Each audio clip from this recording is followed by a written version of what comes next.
I welcome everyone to the very interesting channel. Has been trapped in this iron capsule for almost 70 years, it's unbelievable. In 1952, a polio epidemic raged in the United States. That summer in North America was sweltering heat, and the days when the thermometer dropped below 30 degrees were considered almost cool. True, the air temperature was far from the most important evil. That summer, polio was rampant in the United States, from which there was practically no salvation at that time, since the vaccine had not yet been invented, and people were dying every day, and mostly it was children. Visits to public places were banned, even churches did not hold services, and cars constantly drove through the streets, watering the asphalt and walls of houses with insecticides that destroyed mosquitoes, which were considered carriers of the disease. Although this was not the case. The 6-year-old boy regained consciousness 3 days after the operation. His body was inside a metal capsule that was working hard, as if breathing with a wheeze, and he could not see anything because his head was covered with a special hood that kept the necessary moisture around his head. Then the hood was removed, and the boy saw a lot of metal round capsules around, in each of which there were children, and their heads, like his own, were outside. Nurses scurried between the rows of capsules. He was in the hospital for a year and a half. Paul couldn't even tell the nurses that he needed to go to the toilet, and he had to wait for hours until they could clean under him and wash him himself. But most of all, he suffered from boredom.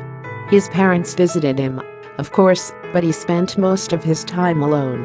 The children tried to have fun somehow and made faces at each other, but then Paul's friends died, and he stopped communicating with other children. Iron capsules at that time were the only way out of the situation. He spent 18 months in the hospital. He couldn't breathe on his own, the iron capsule did it for him. He was lying on his back, and his whole body was inside a metal cylinder. When air was pumped out of the cylinder, the negative pressure created in it forced the lungs to expand, inhaling, and when the air was pumped back, he exhaled. In this way, the iron lung kept the boy alive. When he left the capsule for a short time to be washed or to have some procedures done, he had to hold his breath. Alexander learned to breathe properly to leave his capsule. He was able to graduate from school at the age of 21. While he did not attend classes, he studied only at home, but he passed all the exams quite successfully. Then he enrolled at Southern Methodist University in Dallas. Although for this, he had to overcome numerous refusals from the administration. And then Paul Alexander enrolled in the law department of the University of Texas at Austin. For several decades, he worked as a lawyer, appeared in courts. However, for this he had to order a special wheelchair for himself, which supported him in an upright position. Paul's life was never easy, but he lived, unlike thousands of children like himself who passed away because of polio. He has a friend, Katie, who takes care of him and takes care of him. They have never had a romantic relationship, but they are together almost all the time. Katie has always lived either in an apartment with a floor or very close next door.